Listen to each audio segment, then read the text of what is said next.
And so what we really need to do, and what our research found, is that supportive administrators are those that build a distributive leadership system that is intentional and that invites leaders to have a real seat at the table, real decision making, and real opportunities to impact student success. Welcome to our podcast, Teaching and Leading with Dr. Amy and Dr. Joy. I am Dr. Amy Viaclia, Director of Educator Preparation. And I am Dr. Joy Patterson, Chief Diversity Officer. Our podcast addresses issues through the lens of diversity, equity, and inclusion, along with solutions for us to grow as educators. So join us on our journey to become better teachers and leaders. So let's get into it. So on November 2nd, 2020, my colleagues, Joy Patterson and Amy Viaclia, they launched their brand new podcast, Teaching and Leading with Dr. Amy and Dr. Joy. This was in the midst of COVID. A few days later, they had their first guest on their second episode of the podcast. I was their first guest. And my, have they come a long way since then. Today, 140 episodes later, available on your favorite streaming platforms, they have interviewed a diverse lineup of national thought leaders and scholars, plus local educators and school leaders. Each episode challenges listeners to consider multiple perspectives and the tension between theory and practice. In fact, their original podcast logo, you have to look it up because they've changed it since then. It depicted Joy and Amy with boxing gloves, facing off against each other, staring each other down with menacing faces, ready to battle over who would win, theory or practice. But as you can see from today's logo, Dr. Amy and Dr. Joy are seated at a round table with two chairs, just like you see today, smiling, enjoying a steaming cup of joe, as they serenely ponder the educational issues of today. Please welcome Dr. Joy and Dr. Amy and today's podcast panel. Thank you, Dr. Conrad. Welcome to Teaching and Leading Podcast. We talked about this earlier, but for the past few years, we put a lot of focus on educator shortage and why educators leave.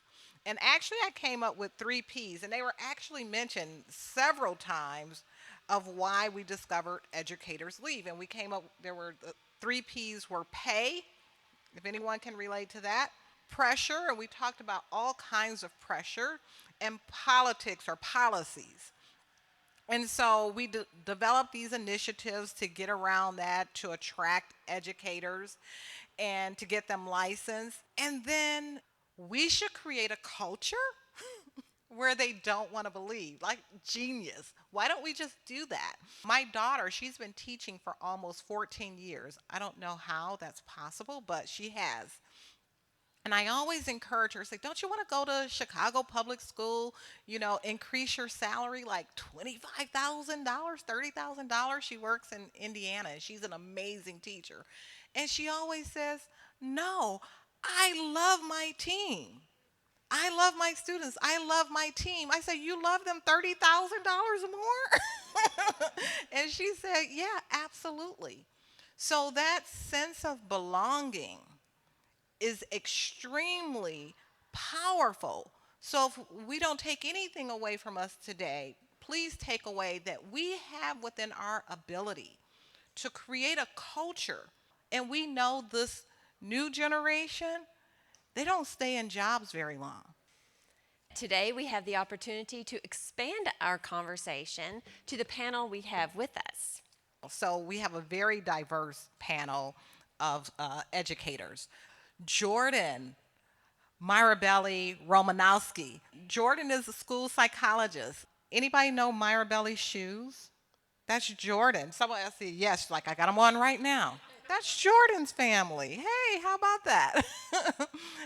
Comfort Agbula, she is a middle school teacher. Amy and I were crazy enough to be middle school teachers back in the day. Thank you, Comfort, for being here. My friend Bill Curtin, we can't get enough of each other, is policy educator advocate, and he'll talk to you more especially about racism-free school. There's a lot going on there. Tim Dorr, someone in higher education. And then we have Tim Dugan that Dr. Amy kept saying we have to add Tim Dugan to our panel discussion. So thank you very much for being here. So to get started, I want each of you to think about why you entered the field of education. If you could distill your reason into a few sentences, why did you become an educator? Let's start with comfort. You have the microphone in your hand. So my journey into education kind of centers on my mom's career in education. She taught for 35 years in high school, and she taught special education and English, and just seeing the work that she put in and seeing the connection that she built with her students, I wanted to build that connection for my students. So one of the most profound things is having students come back and say the warmth that they felt in my classroom and how they felt that my classroom was a home for them. A place where they weren't going to be judged, where they could experiment with their ideas, where they were inspired by their peers. So just that overall connection and community that I really worked hard to build with my students, and it was me leaning in and allowing space for them to be their authentic self. Would someone else like to share why you entered the profession? I will, just because I'm holding the microphone. I'm like many, especially secondary teachers, entered this profession because I loved my content area. So I was an English and journalism teacher, and I loved English and journalism and everything that came along with it. So for me, there was this huge attraction to continue to, like, there's a job where I can do that all the time. That's great. So that was the first piece. And then the second piece was, a love of helping others. I think that's another thing that I wanted to. There's a reason why I turned away from journalism as a profession, because it tends to not be a profession that helps other people, and it's pretty cutthroat, and I didn't like that. And so education, I saw a place where I could, really help others. And then the third piece that I don't think I realized till later was I had a really incredibly positive experience as a kid growing up through schools. And I think that laid the groundwork for where do I want to be for the rest of my career. I want to be in a school because that's where I had a good experience. And I think that's something that I'm bringing forward and thinking about how do we attract, if we have good schools that are, a good place to be as a young person, that will attract people into the profession. Great. How about you, Bill, and then Jordan? I think I haven't done research on this, so if there's a lot of researchers in the audience, if somebody has, correct me. But I think if you ask teachers in general, why did you get into the profession? Something like 80% would have a story similar to that. I did well in school. I liked school. It was a place I was comfortable. I wanted to continue it. That wasn't me. School came easily to me. I did well, but I didn't have to work at it, and I was mostly bored. I got in trouble a lot, mostly for reading novels under my desk instead of doing the classwork, and I'm like, bro, I got an A. What is the problem, right? Let me enrich my learning. And so I was a scout. I'm an Eagle Scout, Scout's honor. I worked at a summer camp, and I got explicit leadership training from the Scouts. And because of that, I returned on the staff. I really liked that. I was teaching young people when I was a teenager, and I remember distinctly sitting in Miss Smith's junior English class when I was 16 years old and going, I could do this better now. I went into education to make school better, to create a better system, because I thought that what we had wasn't good enough. And I think that's really driven me to become an educator and to stay an educator. Jordan? I went into education because I have a passion just in my everyday life for learning about people's strengths and their differences and celebrating why each person is unique. And so in my role, I get to know a kid, and I evaluate them and figure out what is it that they are really, really good at, and then how can we use those skills to help them overcome any challenges or differences that they have. And so I find that I really get to fulfill that purpose in myself in that role, and I want to continue to collaborate with parents and teachers and other stakeholders to make sure that we make that possible so each kid gets to be as successful as they can. Let's end with you, Why did I Kim. get into education? I really didn't have a good rationale. It was someone else who saw in me, said, have you ever thought about teaching? Because I was a senior undergrad in the English department and getting ready to graduate, I was working in a restaurant, which, by the way, is a very good preparation because I was in the kitchen and the intensity of, going through all those tickets that are coming down the wire, and when they're all done, and that relief is kind of this. It was similar when you get to the end of a school year. It's like you've gotten through a 180-day rush. I was going to work in a restaurant and write novels and live life. And somebody said, have you ever thought about teaching and working with kids? Because the summer before my senior year, I had a job as a crew leader for the Youth Conservation Corps for the U.S. Forest Service. And I was working with high school students, really enjoyed it, had a good time. So it was really someone else seeing in me that possibility and enjoyed the work. Very good. And I remember those days. How many career changers in the house that you were doing something else before? Yes, quite a few career changers. Both Dr. Amy and I are career changers. Growing up, I didn't see teachers that looked like me, so I didn't even know that was a possibility, but thank goodness for Diane Carroll and her television show. She was a nurse, and it was one of the first sitcoms that featured an African-American woman. So I went into a STEM field, and then teaching discovered me. As I was teaching my children, it was something that, it caught fire, and it's something that I wanted to do. So how does your why, we know why you entered, but why did you stay? Because some of you have been in it for so long now, and you've seen so many changes. I'm really interested because we're talking about educator retention, why people stay. Why did you stay? So, Bill, you got the mic. We can start with you. Well, I said I got into education to change education for the better, and it turns out there was a lot of stuff that needed changing. So I would find my way into a leadership role, and I would go, okay, now I can tackle it, right? And then I'd hit the ceiling of whatever that was, and I'd say, well, that's still holding me back up there. I got to go up and do that. And so now I work in state level policy, looking for systems change across the state, because while I could make more deep impact with students at that classroom level, I was seeking ways to have that broader impact. So the mission has never wavered for me. It's always, how can we make education something that serves all students appropriately, meets their individual needs, and we still have a long way to go. So I'm probably going to be here for a while. Great. He just gave the mic to you, Comfort. That's the way you do it. Educators, we know how to assign work, don't we? So staying right now is really focused on kind of that why that I started with of I really want to impact my students. I really want to see them grow. And now getting to witness that growth. So being a witness to their success, being a witness to them rise to challenges, being a witness to them rising to expectations that are set very high for them. I get the opportunity to teach students that are in my neighborhood. So I live in the community that I teach in. I see students that look like me, that have similar backgrounds to me, and seeing them thrive in the classroom, and also see them have similar challenges that I had of being bored in the classroom, and them finding the solutions.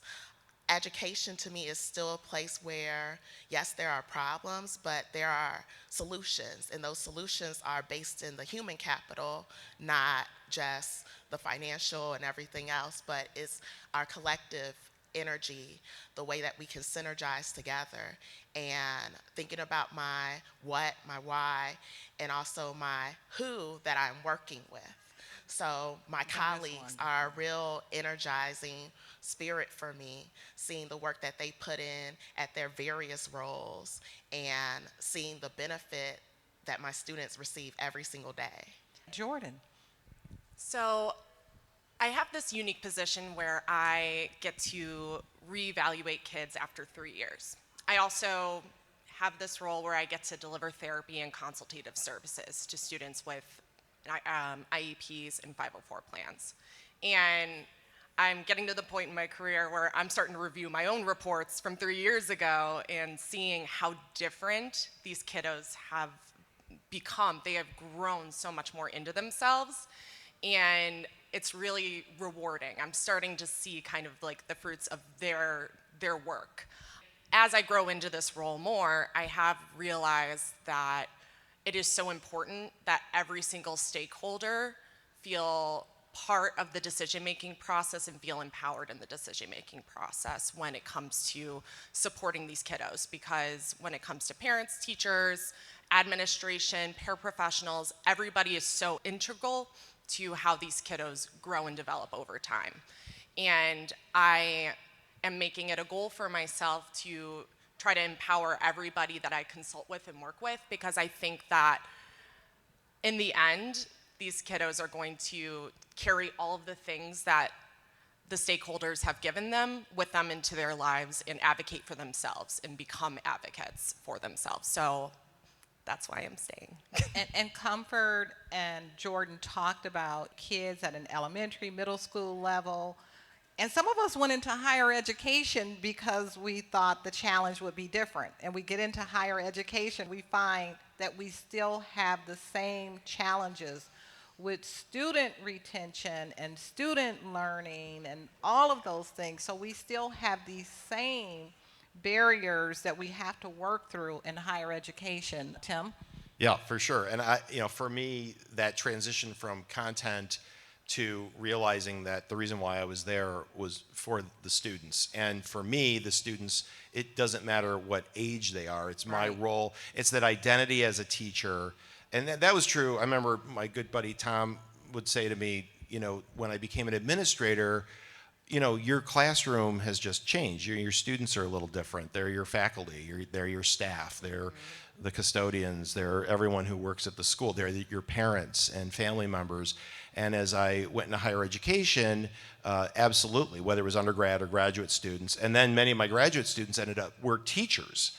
So, I think that idea of I'm here to serve a role in their learning, and what can I do to support that that's the reason why I keep doing, it's 33 years now, I keep doing what I'm doing, is helping people, unlock who they are, unlock their potential, do whatever work they want to do, and make sure I get out of the way so they can do it. But I'm there to support. So that's what keeps me in. Yep. Tim number 2. Or maybe it's Tim number 1. Either way. Why are you still in this profession? I don't know. I don't know. I mean, I was a cautionary tale, honestly. I left my first teaching position after 3 years. I started when I was 23. By the time I was 26, I was starting to have health issues because I was burning out. I was stressed. I was 5 in the morning until midnight. I was single at the time, didn't have any family responsibilities. I was far away from my family, 4 states over, and in a town where when I moved there, I didn't know a soul. In a sense, became a victim of my success because I was doing well. I felt like I was teaching well. The school was happy with me. So why don't you could do this too? And I was like, yeah, absolutely, I'll do that. Well, and you could do this too. And sure, I'll do that. And the next thing you know, you're doing all these things and your classroom and that. And for the young teachers, learn how to say no. And if it's awkward for you, find someone that you trust who's more senior faculty to advocate, to say no, that you can't take on more than that, because there needs to be balance. And I think what happened with me was I realized after a while that there's a difference between leaving a position and leaving a profession, because the teaching was still something that I really thrived on and felt that it was something that I could do. And so I just found a different situation. And I look back now, and I've had a very bizarre and crazy career path, but I've never had a job I didn't enjoy at some level. I feel that's very, very fortunate. Can I just real quick, this is such a great story, and one of the things that I've seen in the research we've been doing the last year is the critical importance of how we differentiate support for teachers and administrators. And that means thinking about we should have a different experience for first, second, and third year teachers and first, second, and third year administrators to give them the support they need so they stay. Because if we do what you had happen to you, and we don't like saying no. I don't like saying no to anybody, Mr. Dorr, can we start a club? Sure, I'll be your sponsor. The things we take on in the first couple of years, and there used to be a point where we used to say, hey, if you want to get hired in a school, you better say yes to anything they throw at you. Will you be the yearbook sponsor? Yes. Will you be the track coach? Yes. Will you sponsor the play? Yes. And it leads to this burnout for teachers who are third, fourth year teachers, and we know that's a hump that we have to get over. So thank you for that story, because I think it's a really important topic that we need to touch on at some point today. And we absolutely will. And according to our respondents in our Why Educators Stay survey, an overwhelming number ranked administrative support, conducive work environment, and positive culture as the top 3 means of retaining them as educators. So we would like to have a better understanding of a few of these concepts. So let's start with positive culture. What does working in a building with a positive culture feel like? Tim mentioned he quit that first job after 3 years. I retired at 25. After 3 years of my first school, I cashed out my TRS account, and I spent a year hiking the Appalachian Trail thinking I'd never teach again, because I worked in a building that had a harmful culture. I had a principal, when I wrote a pass in the first 10 minutes of class, drag that student back by the ear and say, Mr. Curtin, we don't do that here. And while I felt that in terms of like having a really rigid system I had to follow, and when I deviated from the norm, even though my test scores were the highest in the department, not just on the tests that we had in common, but on every question on those tests, this is kind of like going back to the reading under the desk thing, like, what's the problem if it's working, right? They didn't like the way I taught. I got written up for too many hugs in my classroom, right? And so being micromanaged like that was problematic. And I didn't have the words to express it at the time, but the way they treated students was a part of that school to prison pipeline that we're all familiar with, that phenomenon where Pygmalion effect again, when you treat students like you assume that they're a problem, you're not going to set them up for success. And I didn't want to be a part of that system. So I came back, fortunately. I had an application, I had an interview invite to a school I didn't think I applied to. It turned out it was a regional application. I ended up teaching at Kankakee High School for 6 years, and there, my administrator said, oh, you got a great idea. Well, you're one of our great teachers. Why don't you go out and put it into practice and see what happens? Our students ended up on This American Life, right? Like, because an administrator empowered me and gave me the opportunity to lead and take those ideas. So that kind of support and enablement where you raise up your best teachers instead of trying to lead to the lowest common denominator is really important. So thinking back to my second year teaching, I feel like that's when I had the most positive culture, like out of all of my teaching career, because the principal that I was working with, like, it was working with them. It wasn't working for them. I wasn't working under them. I was learning, and it was all asset-based. Just how we want to focus on our students as asset-based learners. Having that experience was really empowering for me. As a second-year teacher, still figuring it out, having someone see my strengths and how I can utilize them. And I think that's a really strong part of like leadership and building culture. I would say this is what it looks like. When I walked in, I've never been in this building before. I walked in, the first people I saw were smiling. They said, welcome, how are you doing? Hi, who are you? Introduced themselves, came in, everybody I've met, everybody I've talked to. It's just genuinely wanting to be around other people and do something positive. And leadership can set that by also being interested in seeing the people that you see, taking the time to talk to them, taking the time to listen to them, and kind of building that culture. I've recently assumed the responsibility for a fairly large teacher education department, and which includes early childhood ed, elementary ed, middle level ed. I came out of secondary ed. And so I had a really steep learning curve, and I'm still on it, about these other programs. And so there was a lot of kind of, are you going to support our program? What kind of administrator are you going to be? So I have to cast myself as the learner, and I'm happy to do that. I also, at one point in my life, I was directing a residential summer camp at a university in South Dakota, and kids would come every summer, middle school, high school kids, for arts and leadership and things like that. There's a certain intensity to working in a school. You have to be really jazzed to see the people you're working with every day, and decenter yourself and just let's go. Let's it's fun because it's the most natural thing in the world to learn and to teach. So when I think about a positive culture, I really think about meeting people where they're at. And I'm in a unique position where I collaborate with teachers when it comes to like data collection. School psychologists, we love data. We'll have it for breakfast, lunch, and dinner. We love it. And I have a lot of conversations with teachers when we're kind of like 8 weeks along and we're about to have a meeting about the student and the data isn't correct, or it's not evidence-based intervention that you're giving. And what I find are the most productive conversations are the ones where you meet the teacher where they're at and give them grace. I understand you didn't know X, Y, and Z. So how can I help you understand what we're looking for better? Do we need to meet more often? And the more those conversations happen with teachers and myself, the more I find over time we have better outcomes for the things that benefit students the most.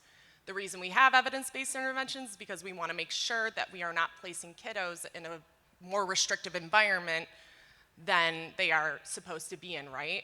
And so when teachers feel supported and feel like they are giving grace, because I've had teachers come in my office after a meeting in tears because they felt like they failed.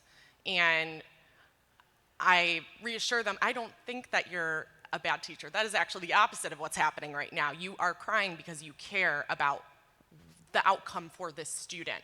So just really kind of approaching things with empathy and meeting people where they're at, I think is really, really important to a positive school culture.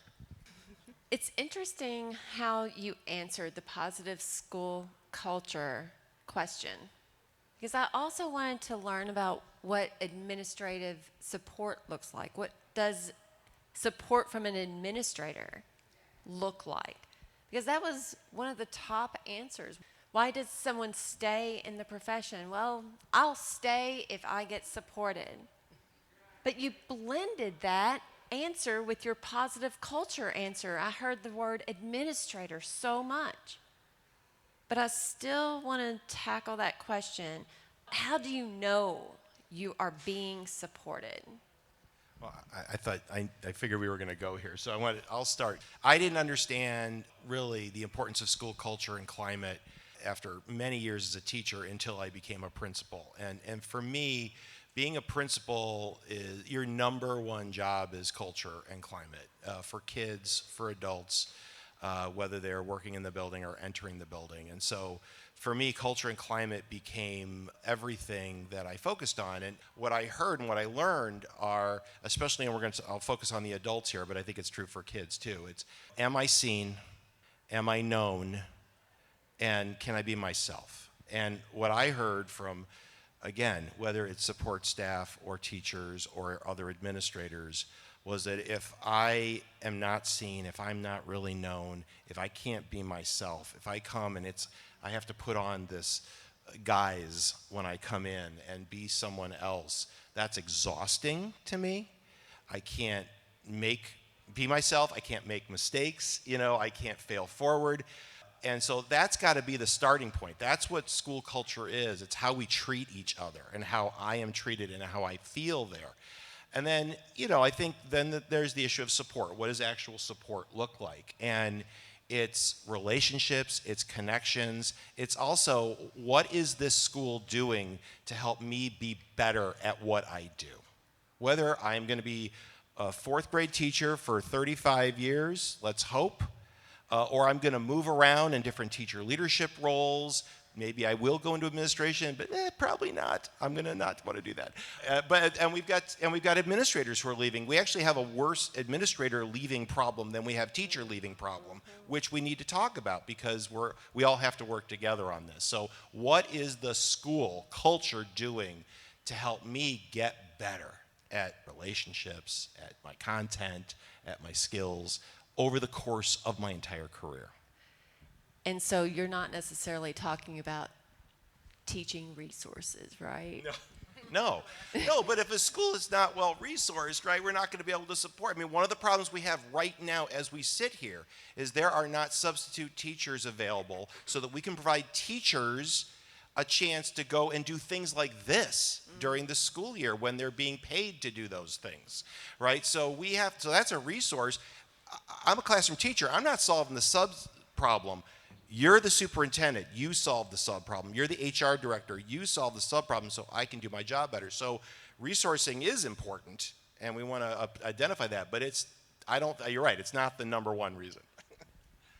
I want to shout out my former superintendent in Kankakee, Dr. Janera Walters. Maybe some of you know her. Retiring this year, she was a great leader and mentor for me. And this was before we did that whole project that I alluded to. She was leading a tour of like principals from the Southland area. And she came into my classroom and she said, I want to introduce you to one of our best teachers that just really does so much with kids. And he's got these innovative methods and they're wonderful. Like the superintendent of I think 13 school district knew that about me in my classroom. So knowing me and having that relationship was important. It also was particularly valuable because that principal that fired me for too much hugging was in the group she was touring. But more than that recognition, what she gave me was an invitation and continued opportunities to lead. She said, oh, you got this crazy project that your kids proposed that's going to require cooperation from the whole city and the park district and whatever? Let me set you up a meeting with the mayor. Great. That's supporting the teachers and putting them in the position to succeed. But I think it goes beyond that. This year, Teach Plus did research into how teachers begin to see themselves as leaders. And when I say Teach Plus, I really mean I was at home on parental leave, and Dr. Portia Ransom back there in the back of the room was conducting this research. Credit where it's due. We asked teachers, how did you first begin to see yourselves as leaders? And there are two most common answers. The principal had a committee they need filled, and they went and tapped somebody. In some cases, that's because, well, this person's going to be a problem unless I put them in a constructive role. But more often, who do you think that teacher, that principal is going to tap? It's going to be somebody that looks and thinks like them. So that's not building equity in our system because it's not intentional. And the other most common is folks like me.